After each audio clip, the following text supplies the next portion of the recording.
Oke, teman-teman, pada pertemuan terakhir ini kita akan membahas mengenai pengembangan solusi bisnis atau bisa kita sebut juga dengan IT solution. Nah, pada pertemuan kali ini kita hanya akan membahas pada sesi yang keduanya ya, yaitu penerapan sistem bisnis. Oke, penerapan sistem bisnis. Oh, dunia implementasi sistem ya. Implementasi itu adalah langkah vital yang harus diselesaikan. Kenapa? Karena itu secara nggak langsung adalah sesuatu yang penting untuk rencana implementasi nantinya. Oke. Sini kita bisa lihat, mungkin dalam pengimplementasiannya akan cukup sulit dan akan memakan waktu. Nah, manajemen proyek. Apa itu proyek? Proyek adalah satu set kegiatan dengan awal dan akhir, dan tentunya memiliki tujuan dan tugas. Dan mungkin akan ada kendala atau keterbatasan di tengah-tengah pengerjaannya. Nah, proses manajemen proyek itu terbagi menjadi 5 fase. Yang pertama, initiation and defining atau inisiasi dan pendefinisian, di mana pada tahap ini adalah menyatakan masalah dan mengidentifikasi tujuan dan sumber daya, serta menjelajahi atau mencari tahu mengenai biaya dan manfaat yang akan diperoleh nantinya. Lalu fase kedua adalah planning, yaitu perencanaan, merupakan proses pengidentifikasi dan pengurutan atau penomoran tujuan kegiatan. Jadi kita kasih nomor mana ya, tahapan-tahapan atau tujuan kita yang akan kita capai terlebih dahulu.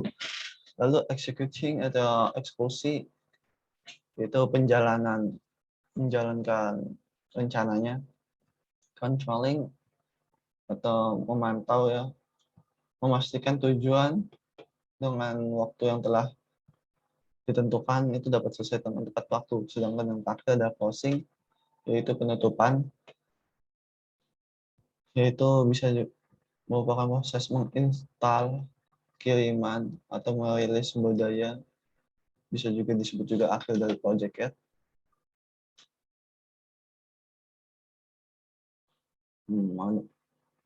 Ini fase-fasenya tadi.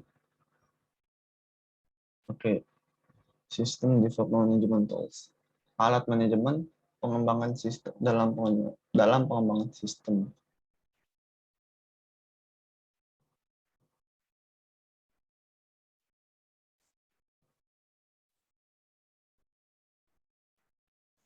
Oke, ini adalah alat-alat yang biasa digunakan itu. Itu ada bagian Gantt chart, lalu ada juga analisis dialog atau graphic part, ada juga case atau kasus rekayasa perangkat lunak yang akan membantu komputer. Dan sebuah Gantt chart. Gantt chart itu apa sih? Gantt chart itu adalah grafis perencanaan dan pengendalian kemajuan proyek dan suatu pengembangan sistem ya. Jadi ini contoh-contohnya. Oke,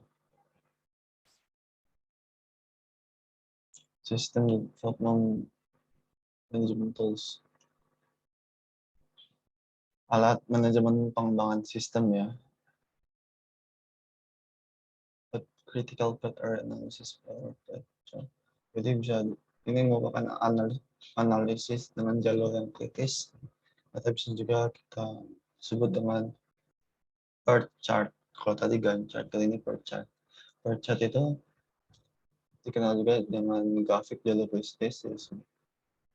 Terus dia menyediakan cara mengendalikan proyek juga. Nah, contohnya ya.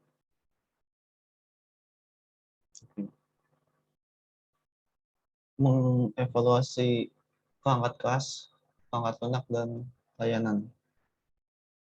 Kenapa harus dievaluasi? Karena udah jelas kinerja harus didemonstrasikan dan emang perlu dievaluasi. Apa aja yang perlu dievaluasi? Ya tentunya hardware evaluation factor atau faktor evaluasi perangkat kelas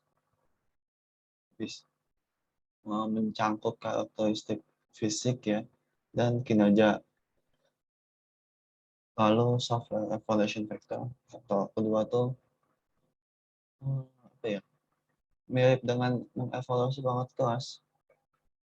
Sedangkan evaluasi sistem informasi layanan layanan sistem informasi berarti layanan yang disediakan oleh pemasok perangkat atau pembuat perangkat yang memberikan perangkat kepada kita itu perangkat kelas ya maupun perangkat lunak atau pihak ketiga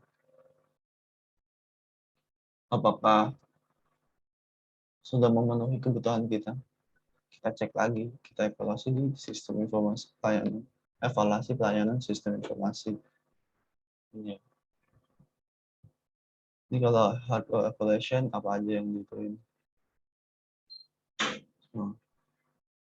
Apa aja yang dievaluasi? Ini kalau softwarenya apa aja yang dievaluasi? Ini kalau pelayanan sistem informasi apa aja yang dituin? Oke, selanjutnya kegiatan pelaksanaan lainnya. Apa aja yang harus kita laksanakan selain mengevaluasi tahap evaluasi tadi? Yang pertama adalah testing, pengujian mengenai debugging. Itu cukup penting ya.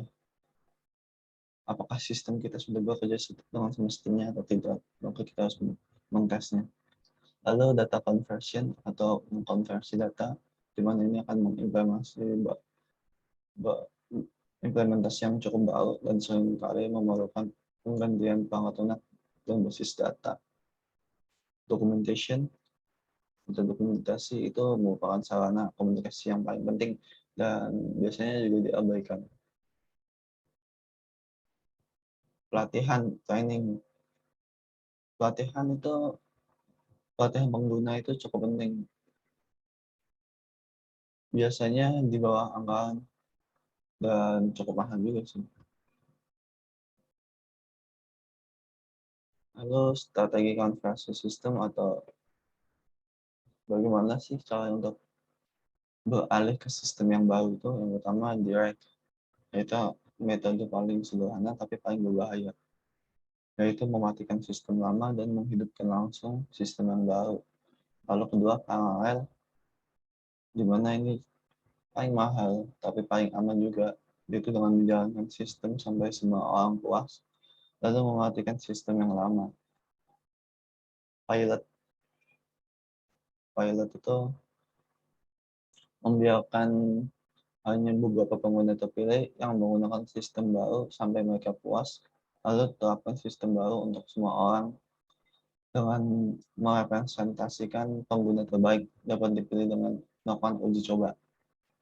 Ya, selanjutnya PES atau bisa kita juga sebut bertahap, di mana ini akan mengkonversikan secara bertahap satu sistem baru pada satu waktu dan akan menggabungkan yang terbaik secara langsung dari sistem sambil meminimalisirkan risiko.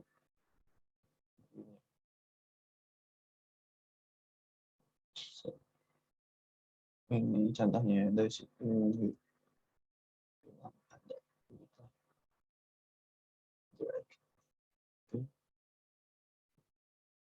Oke, kegiatan pelaksanaan lainnya. Aktivitas pasca implementasi. Nah, pengguna dan pemelihara. Fase terlama dan paling mahal dari kehidupan sistem itu adalah memperbaiki kesalahan, meningkatkan kinerja, beradaptasi dengan perubahan dalam lingkungan bisnis. Sedangkan aktivitas pasca implementasi, penggunaan dan pemeliharaan fase terlama dan paling mahal dari kehidupan sistem. Kalau ini masih sama ya, aktivitas. Kalau sistem maintenance itu, pemeliharaan sistem itu kita bagi menjadi 4 ya. Jadi korektif, adaptif, sempurna, dan pencegahan. Korektif itu memperbaiki kesalahan, adaptif itu menambahkan fungsionalitas baru, sempurna itu tingkatan kita lebih mencakup ke tingkatan kinerjanya, sedangkan kalau preventif atau pencegahan itu lebih ke pengurangan kemungkinan kegagalan sistem di masa yang akan datang. Sedangkan post implementation review itu tinjauan pasca implementasi, yaitu memastikan sistem baru memenuhi tujuan bisnis yang telah ditetapkan. Oke, teman-teman, mungkin sekian pembahasan mata kuliah manajemen information system. Kalau ada yang salah, ada yang mau diluruskan, bisa langsung komen di bawah. Kalau mau minta Google Docs-nya, link aku kasih di deskripsi juga. Untuk permintaan mengenai PPT ini maupun nanti buku referensi, bisa kalian DM aku lewat IG apa yang aku kasih linknya di deskripsi juga. Sekian, sampai jumpa. Dan terima kasih.